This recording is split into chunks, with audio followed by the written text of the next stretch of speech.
What's up, guys? This is Rupert, and that's his dog, Frederick. As you see, they're a good pair.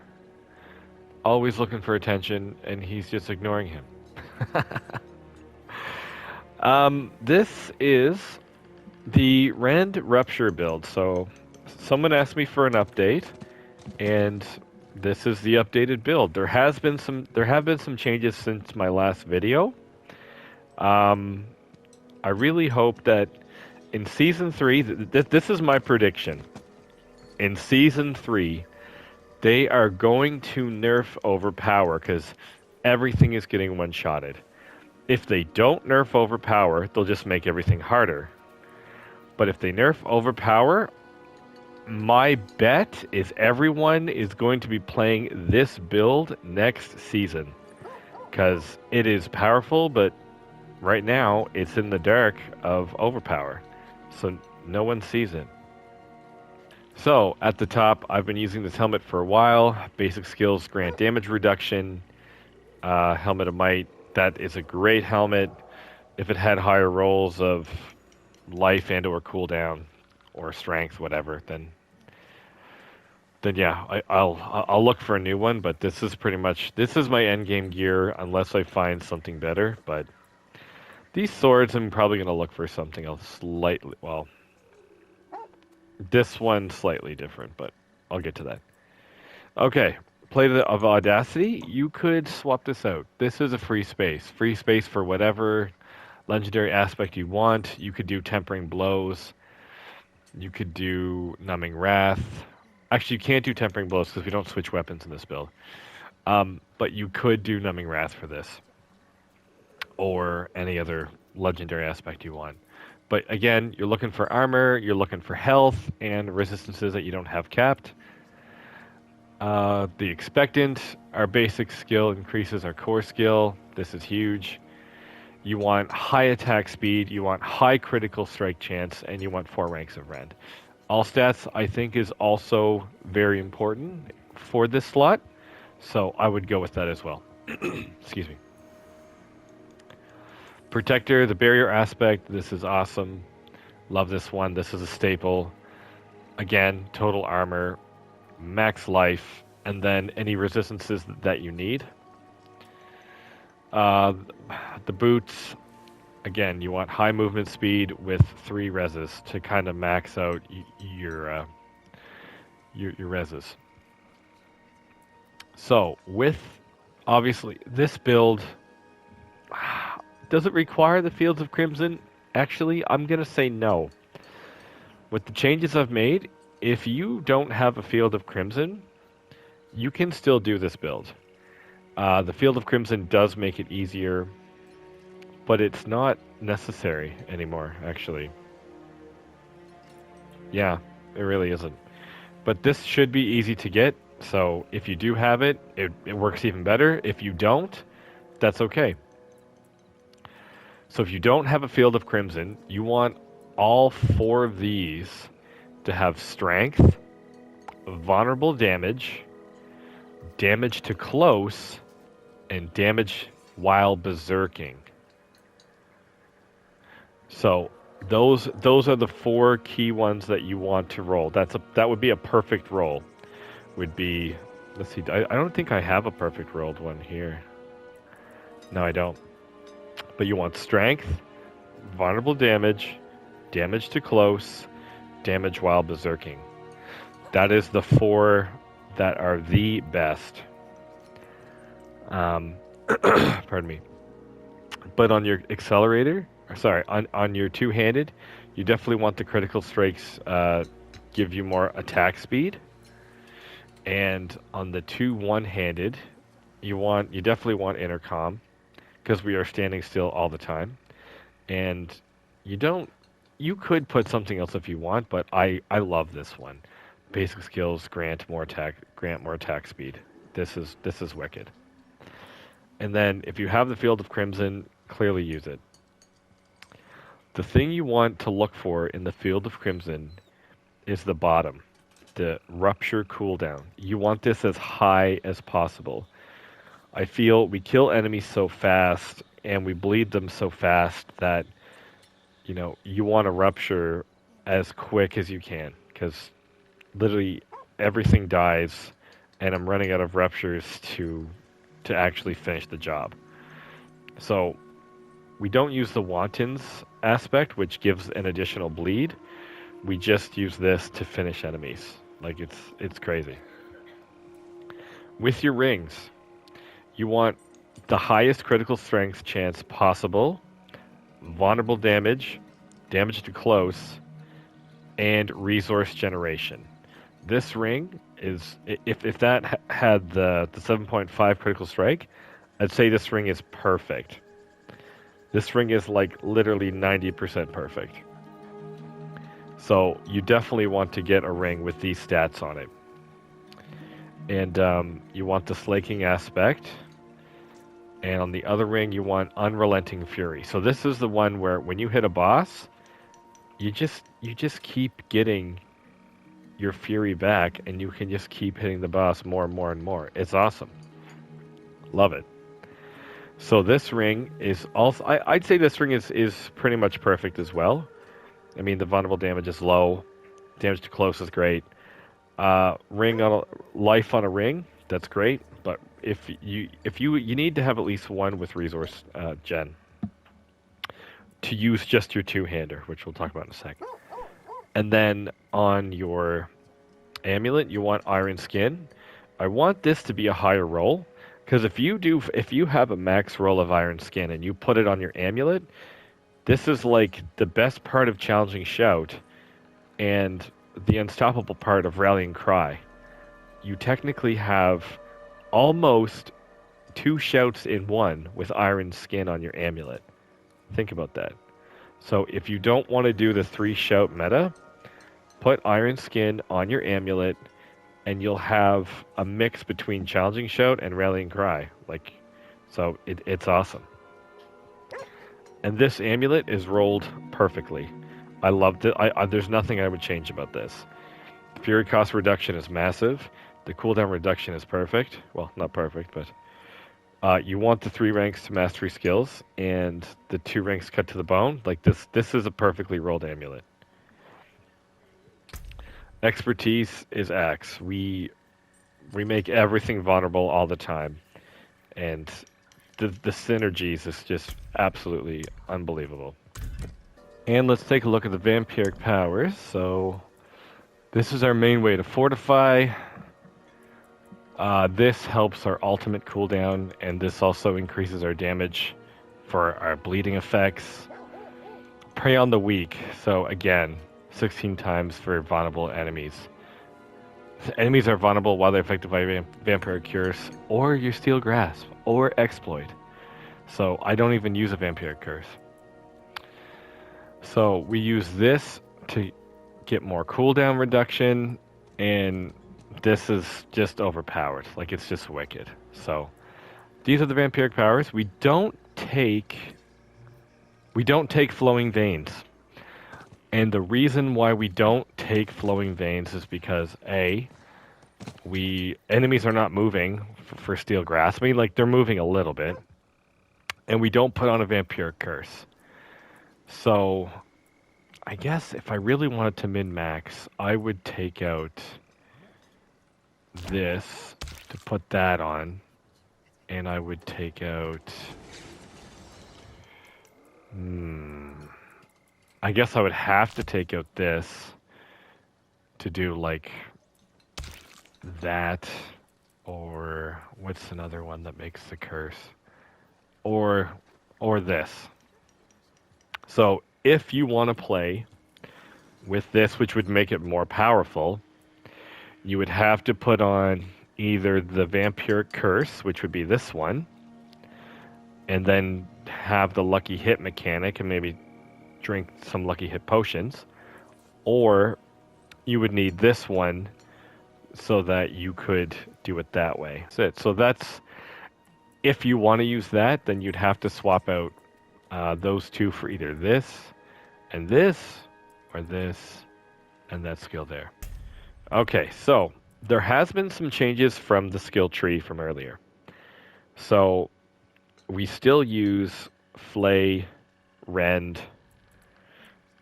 Rupture, and Steel Grasp. But if you have one ring with resource generation, then you can always use your two-hander for Flay versus doing it with the two one-handers. So if you don't have resource gen on a ring, then only put 1 point of Flay here, and then put more points down here to weapon swap and attack speed. So that's going to be the difference of using just a two-hander or just using this as a generator. But this, yeah, so you take Battle Flay and you max out Flay if you use a two-hander. Down here, we max out Rend, and we obviously take Enhanced Rend, and with this build, you take Violent Rend. And then down here, only with the two-hander, you max this out. So you get 21% there, and then you get another, what does our ring do for us? Another 15, let's say, right there. So that's huge. So yeah, so that's huge. And then down here, we only take 1 point in Iron Skin. You could use either or. We do have Fortify in this build, so you can use that if you feel like you're not getting enough Fortify. But I like to pop this as a potion. So I find with poison, with damage over time with poison, it just kills your health. So I'll usually take this for poison. Down here, we take 3 points in Swiftness. If you think you move fast enough already, you could put these 3 points down into Rupture or Steel Grasp. Then down here, so this has changed. We take 3 ranks in Pit Fighter, and we took this one out, and we took this one out. So we don't need this anymore because we are using Exploit. But if you don't have Exploit, or it's not ranked up so it doesn't proc, make everything vulnerable for 3 seconds. If you don't have that yet, then take this, and then remove it once you get that. Okay, down here. So I have 2 points in Rupture. I want to get my cooldown, under 5 seconds. So that's perfect. We take Enhance, and then we take Warrior so we can have more attack speed. If you feel like you need more health, go ahead and take the Life. I guess in theory, we have enough attack speed from other sources. So if you have, the accelerating on, if you have the rapid aspect, you could switch over to this. That's a personal preference. Down here, you take this to get 3 ranks in this. So our bleeding effects deals 25 times more damage to vulnerable enemies. And we are making enemies vulnerable with Steel Grasp and with Exploit. Right here, Steel Grasp, and it also makes us Berserk. So that's why you want to stack your weapons with Berserking, and you want to stack your weapons with vulnerable damage. I want this as high as possible because for the cooldown. So this has a 7-second cooldown, and if you take points out of it, yeah, so I can't go more than that, Yeah, it puts it up to 8, but the more Steel Grasp you can do, the better. And again, we do that because it's like, if you've seen any of my builds before, like Steel Grasp is just a bread and butter skill. I can never say enough good things about it. And this is not our main way to fortify. The main way is with our Vampiric power. And then this gives us more damage. Down here, this is mandatory. You want to take 3 ranks in that. This is awesome. Take 3 ranks right there because take this passive. It's massive bleed. Awesome. Wrath of the Berserker. Put that on. And over here, I kind of use this because I could put maybe like 1 more point into there, I think. Let's see. And then it's kind of Yeah, so that's maxed. But instead of that, I just put 3 points in here. So these 4 points you can put wherever you'd like, but I just use that as a little health potion, and I find that that works well because again, with the poison damage, you need to be gaining more life. And the Paragon board. So literally, oops, I was playing last night, and I made the video, and I just, for some reason, I went over to the hemorrhage board and I saw the passive there, and I was like, oh man, I have done this board wrong. So I have redone the board, and it definitely paid off.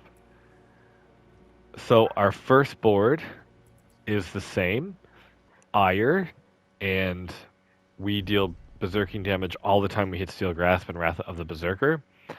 I don't hit Wrath of the Berserker very often. I kind of use it as a way for Unstoppable, and I use it for bossing. But we still get berserking with our Steel Grasp. It's only for like 2 or 3, I think it's for like 2 seconds. And then we have some ways to make it like slightly longer with like right here. But still, like that is honestly enough to kill everything. And you'll see that. This board has changed. We don't take this down here. We use Might for the 8 times two-handed weapons. That's the only weapon we use right now. Unless you don't have resource gen on a ring, then you're going to use your generator with two-handers. But we take this for bleeding damage. We don't need these right now. And then up here, you pass up here because you want this. You notice that my bonus here is only 28%. That's okay. I thought it was going to be, not going to work out, but that's okay. So this is kind of low. Before, the way I had the board before, it was at like 40 or 45, but that really doesn't matter, and you'll see that. Path up here to get some more berserking, to buff this. This gets buffed through these here, and also this here. So if we take this off, look at that, 14. So this is like one of the main sources that you will increase this. So the fastest way to get more berserking damage is literally skyrocket this glyph to level 21. Okay, and so the second board was Blood Rage. Our third board is still gonna be Bone Breaker, and we put Territorial in here. We have this for the damage reduction and for the additive bonus of close targets because we are close to everything. So get all of these dexterity nodes for here. We don't do overpower damage, so we don't really care. Then we go down here, and our fourth board is Warbringer, where we put in Exploit.